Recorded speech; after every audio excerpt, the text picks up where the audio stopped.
ابو داؤد دی ایک روایت آندی ہے آپ دے کول برتن سی بڑا ٹپ نما بڑا بڑا تھال سی اتنا بڑا برتن سی 4 بندے لگ کے چک دے سن اور اتنا بڑا برتن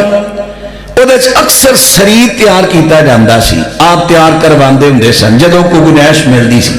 پھر صحابہ کرام چاروں طرف بہ کے نا تے کھایا کردے سن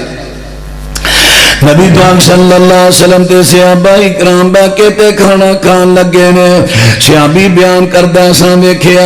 ایک چھوٹی بچی دوڑ دی آ رہی ہے جنہیں انہوں پچھوں کو بندہ تکیلا کے اگے کردہ ہو گئے دوڑ دی آ رہی ہے تے کھانے دے اندر ہاتھ پان لگی ہے بغیر بسم اللہ دے نبی پاک نے دا ہاتھ پھڑ لیا اجے او بچی دانت پھڑیا تے بابا دے ہاتھی دوڑ دا رہا ہے جنہیں انہوں پچھوں کو تکنا آ رہا ہے وہ بھی بغیر بسم اللہ دے ہاتھ کھانے میں ڈالن لگا نبی پاک علیہ السلام نے دعا دا ہاتھ پھڑ لیا آپ فرماندے نے انہاں دعا ہاتھاں دینا شیطان دا تیسرا ہاتھ فرمایا میں پھڑ لیا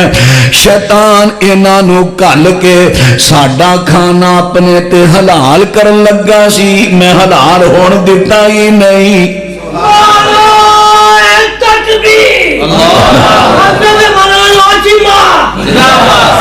ماشاءاللہ ماشاءاللہ ماشاءاللہ اللہ جذبات قبول کرے اللہ اکبر اللہ اکبر حضرات رحمن بات توجہ فرما دے دایا دے عرض کر دیتا ہے انہا جنات دا کران دے اندر ڈیرہ نہیں لگن دینا ڈیرہ کھانا کھانا تے بسم اللہ پڑھ کے اللہ دا نام لے کے کھانا اس طرح کر داخل ہونا تے بسم اللہ پڑھ کے داخل ہونا